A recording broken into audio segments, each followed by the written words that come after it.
Lanita Mitchell-Blackwell here. So I would like to talk with you a little bit about some money magic, the spiritual principles that will help you to empower your businesses, your families, and of course, your life. And I know that we don't normally think about money being synonymous with good health and well-being. But if you think about the fact that if you don't have the right resources, it is very hard to invest in the food that you want, the vacations that you love, and of course, the time relaxing that you need. And so I would like to take just a few moments to talk about a few things that you can do right now to ensure that you have everything that you desire to make your life fulfilling, joyful, peaceful, and of course, loving. So the first thing is always set a little bit aside. I know we've all heard the saying, never spend everything you get. But I also know that with everything going on in your lives, if you have spouses, children, elderly parents, you're involved in your communities, your faith-based organizations, you want to show up looking the best way you can when you go to work. I mean, every dollar has a place to go. So it's important that at the top of the ticker that you decide where your money goes. So the first thing is go ahead and set up a little savings account. And I love this app called Acorns, where it rounds up to the nearest dollar every time you swipe your debit card. So that's the first thing. And you may think, well, that's just 51 cents here, a dollar there. But I tell you, it can really add up, especially if you do the 3 times or the 10 times the roundup. I'll let you in on a little secret. I love going to women's conferences to be seated into, just like I like sharing information.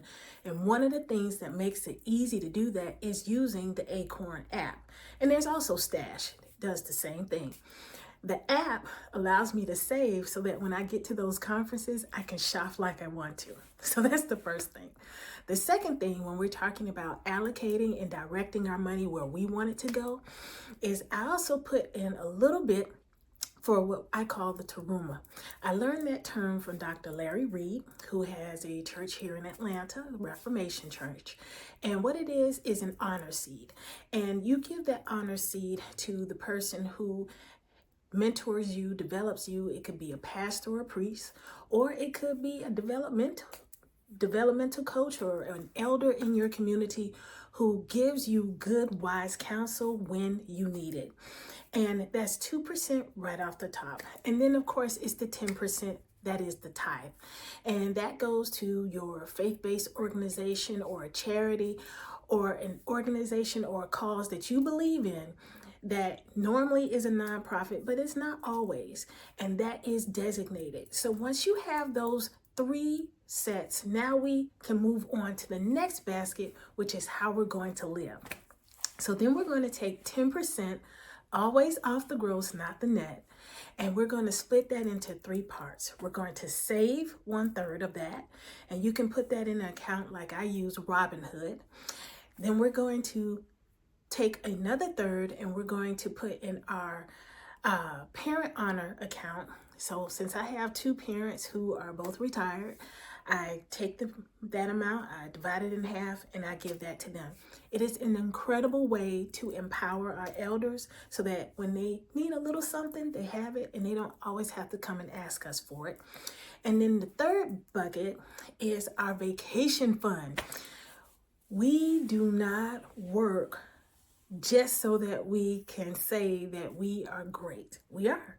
But that's not the main reason we work. We work so that we have resources to live. And of course, we need rest and respite so that we can continue to show up as the best and most brilliant person that we are. And so when we have that set amount aside, when it's time to purchase that plane ticket, time to reserve that Airbnb, we're not looking to a credit card. We have the cash in hand.